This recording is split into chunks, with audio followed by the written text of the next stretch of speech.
Hey, talk real quick. Hi, I'm Amber Mack. Okay. I can't see us in the thing, but I'll find it. I don't know if we're linked or links. Oh, there we are. I see it. Okay, great.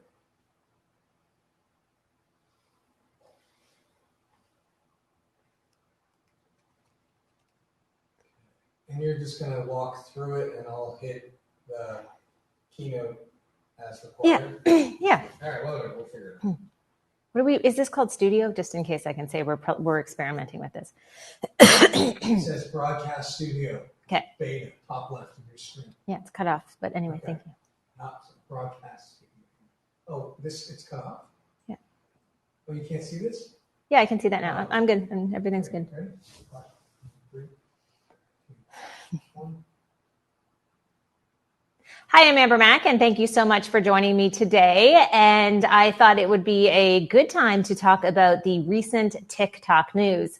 Before we get into that conversation, wanted to check in to see who is watching and where you're watching from. I also have the broadcast open here, so I can take a look at who is tuning in.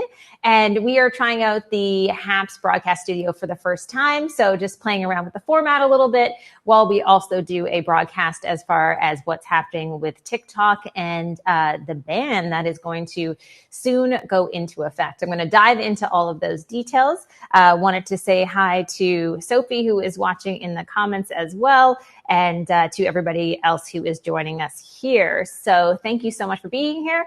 I want to make sure that everybody can hear okay, so let us know in the comments. And Chris, who is on the technical side here, will give me the thumbs up. The comments are a little bit slow coming in on my side. There is a comment coming in from Peter who says, just taking his lunch. Thanks for joining me. Appreciate it. And I think Chris that means he's eating.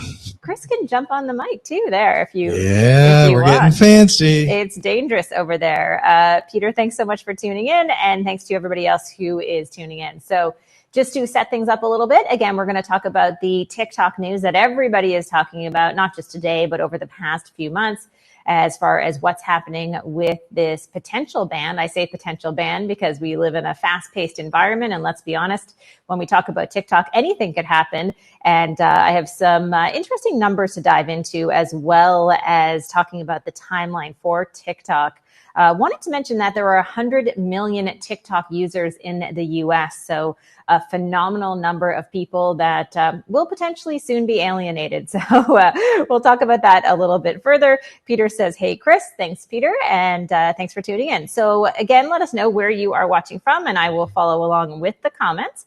And if you have any feedback on TikTok and what's happening right now, your opinion on it, or even how you use it, please do let us know in the comments. So I thought it would be really helpful because, let's face it, there are many different opinions on the internet, and sometimes we are short on facts and timelines.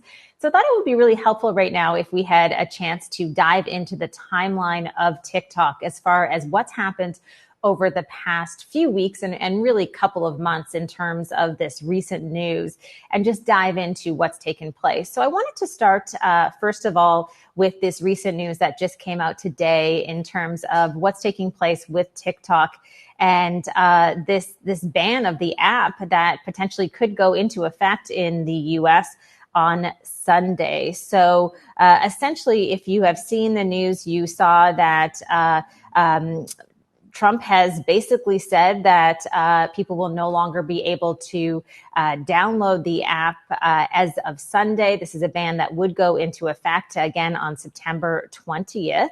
And the idea being that this will happen unless there is some type of sale that could take place in terms of U.S. operations, and knowing that the app would be under U.S. control. Now, you've probably seen the headlines over the past few days with TikTok in terms of Oracle and talk that they could potentially be the new owners or partners on TikTok in the United States.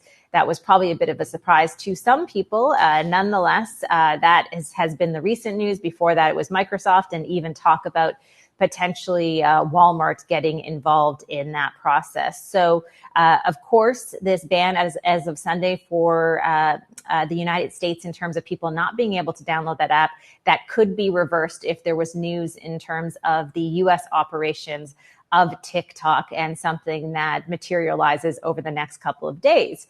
I wanted to talk a little bit about some of the feedback in terms of TikTok, but also wanted to check into the comments. I see Pablo is watching from Los Angeles. Mark is watching from Los Angeles as well.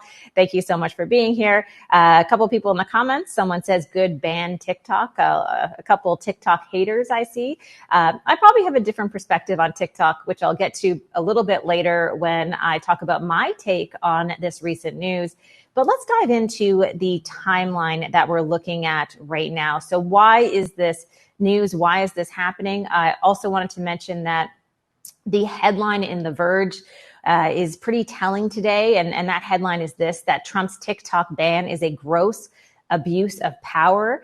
It is, in fact, according to The Verge, an alarming precedent for government control over software. I agree with this statement. I mean, where does this end? If in fact you can ban an app from being downloaded, it's essentially opening the floodgates in many ways. So I think that is one issue as well. There is, of course, that glaring issue that in terms of evidence, that there could potentially be espionage through the TikTok app. There hasn't been any evidence of that. So it seems as though the administration is fearful about something that could potentially happen in the future. So an interesting story nonetheless. So again, the idea is that downloads could stop. The ban on TikTok could actually go into an effect entirely on November 20th. That would be when there could be a ban of the app in terms of operating altogether in the US. So again, the timeline is getting shorter and shorter. So why did this happen and where did it start? So again, we're looking at the downloads of the new app being banned on September 20th, but on November 20th, just to get the timeline in order, that would be when people would not be able to access the app at all in the United States. So we're really looking at two different timelines. So if you want to use the app for the next couple of months and you're in the US, you better download it before Sunday in case something changes. That's probably all you need to know on that front. But come November 20th, unless you have a workaround, which does exist, then you will have potentially a hard time accessing the app. So let's look back to earlier in August, and this is how this entire story started. So if we look back to early in August, President Trump issued a pair of executive orders. You may remember that.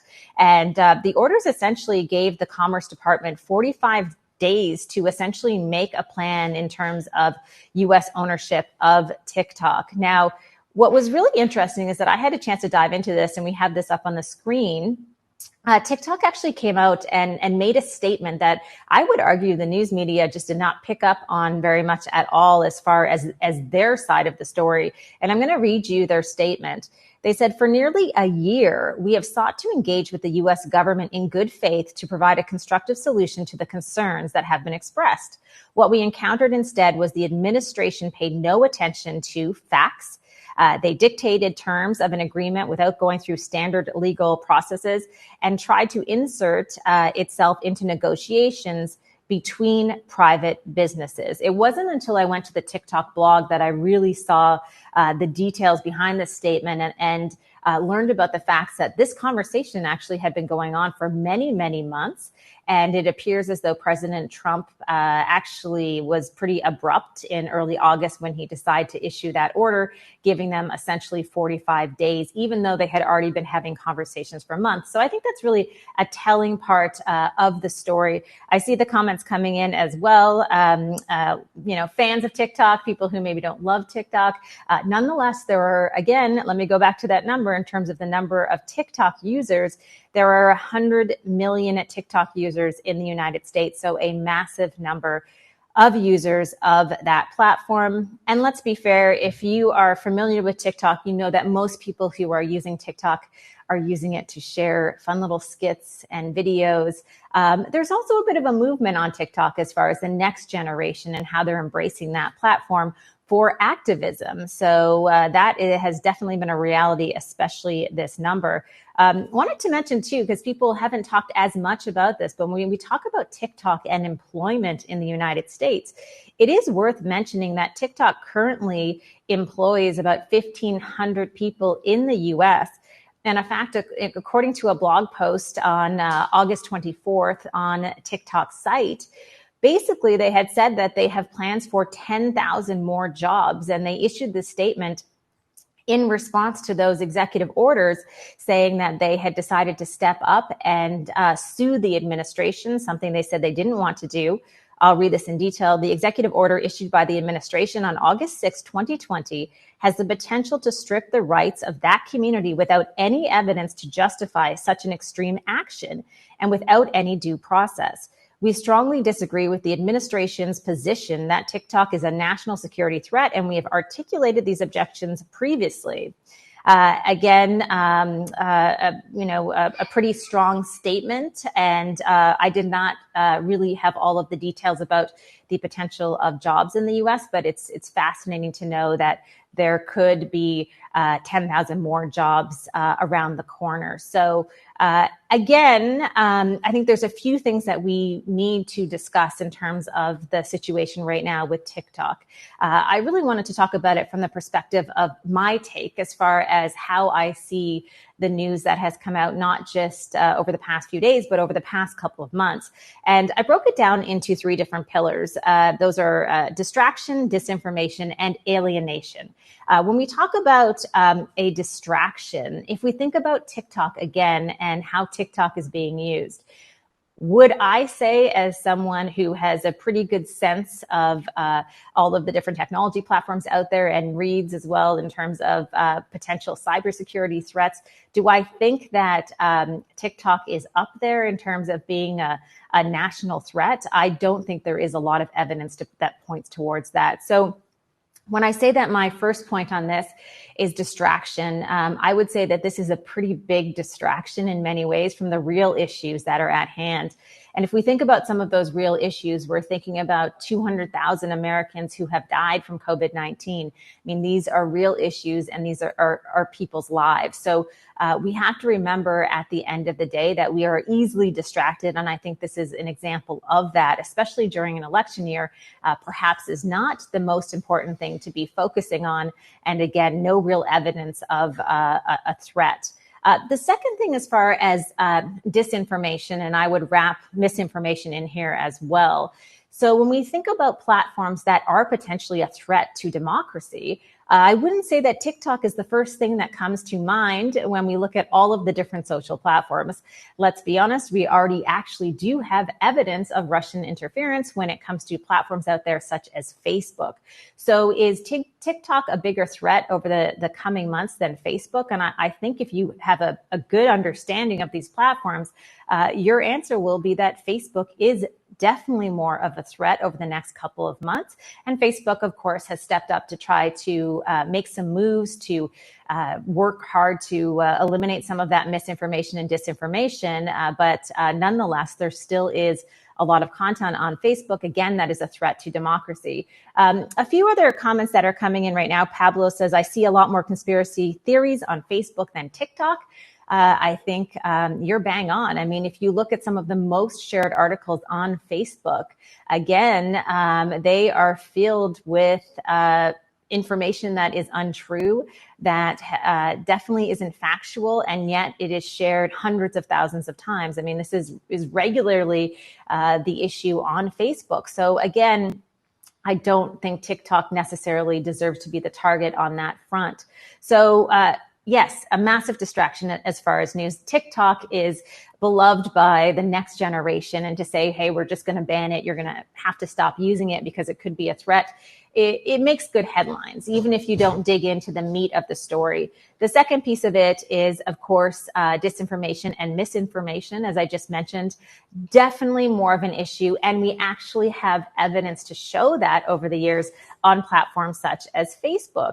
And the third I touched on throughout the beginning of this broadcast, where I talked about the massive audience of people who are currently using TikTok. You know, the numbers into the millions, 100 million, in fact, in the United States.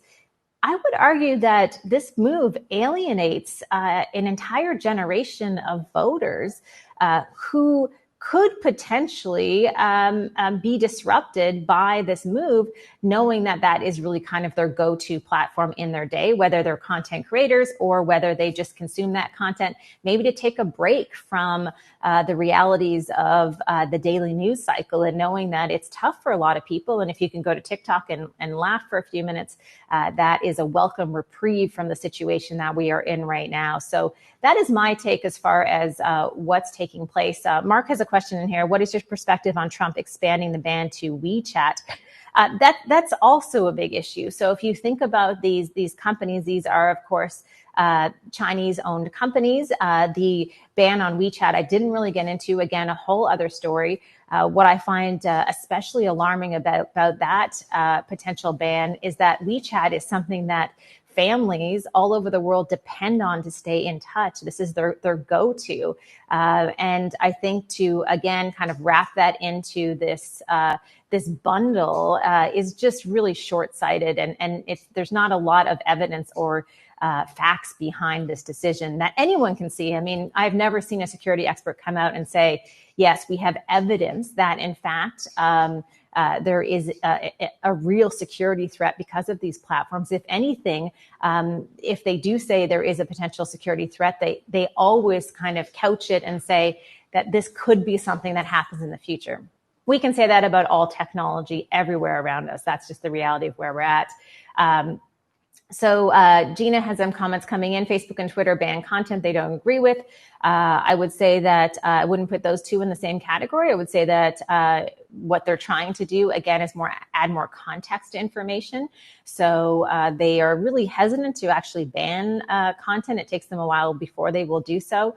But again, remember, at the end of the day, these are platforms that people don't pay for, and they do have policies in place. If you don't adhere to those policies, then unfortunately you suffer the consequences. And that's not my decision. Those are terms of use that have been decided by the technology companies themselves. So it really is, I think, a pretty heated conversation as far as what's happening with TikTok. But I do believe that in terms of this news, as far as what will go on, it unfortunately, I don't think it's rooted in much evidence at this time.